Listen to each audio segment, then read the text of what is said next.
Hello and welcome to the bonus video for Megaman Zero. As you can see here, the save file we made at the end of the main playthrough has a 1 next to it. That means this save file has been completed 1 time and can be used to start New Game Plus. New Game Plus allows us to skip the repetitive intro sequence, keep all the cyber elves we've earned so far, and keep all our E-crystals. It does not let us keep our weapons or our weapon levels though, which is a shame. One of the main reasons we're coming back here is because we missed one of the cyber elves in the main playthrough. It's gained by killing enough of these spider nest things, and you have to respawn them because there aren't enough on the path. Kind of a dick move by the stage developer, but what do you do?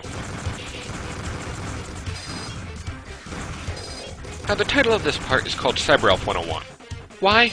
Because I explain the mechanics and show off some of the cyber elves in the game, seeing as they're a pretty major part of the gameplay even though they are a bitch to use. There's the last one we'll be needing to have a complete collection. And now we'll be jumping to the resistance base. Now as you can see here, cyber elves are grouped into 3 categories: nurses, animals, and hackers. Nurses heal, animals increase abilities, and hackers affect stages and enemies. They're color-coded by red, green, and blue. There is a 4th category, though, the special or rare cyber elves color-coded purple. There's only one of them, named Jackson. And you get him by getting every single cyber elf in the game and leveling them up to their max forms using E-crystals and then beating the game.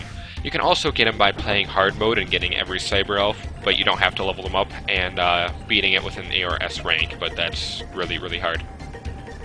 Anyway, as you can see here, the requirements are rather ridiculous. When I finished the game, I had somewhere around 1,800 E-crystals, and this one alone costs 3,000, thus me hacking to get infinite E-crystals. There are 3 levels of cyber elves, as you can see here: the small ones, the medium ones, and the large ones. Small ones don't need any E-crystals to be able to use them. Medium ones need to be leveled up once, and the big ones, of which there are only one of each type, need to be leveled up twice and require ridiculous amounts of E-crystals.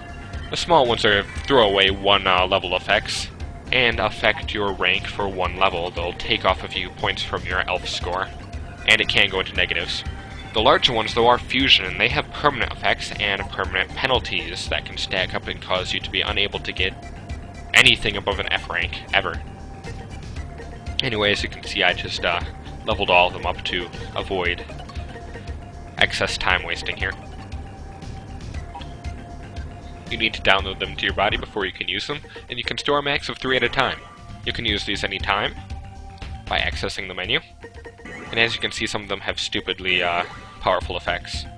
If you were wondering why parts of our menu screen were missing, that's because they're occupied by sub-tanks, which can only be obtained by using cyber elves.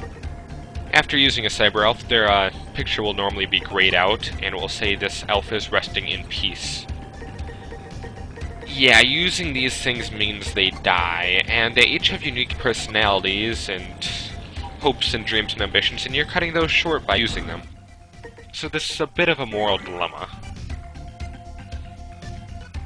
Hence the penalties.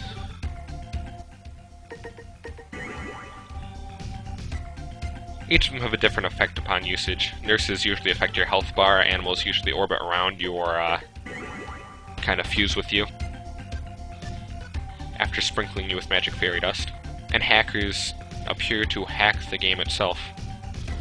Jackson allows you to become completely invincible by holding the jump button, at which point you'll flash fabulous rainbow colors and can jump around like a lunatic until the effect wears off, and it wears off fairly fast. And it completely breaks the flow of the game, so I don't really like it. Sub-tanks, if you don't know, allow you to hold spare energy, which you can then use anytime by accessing the menu, and it's really, really cheap and makes this game completely easy, as opposed to completely hard. Large ones double your life energy, double your defense, or remove every spike in the game. And this is one of the small types of elves that change enemies into Matars. How cute, and how nostalgic. Yay. Anyway, at this point I'm just going to be showing off a bit of these sub-tanks. Because normally you get a little ping whenever you refill your health bar, but the ping is a little higher pitched when you're filling up your sub-tank. And you can use energy recovering elves to fill them. Like so. Wonderful.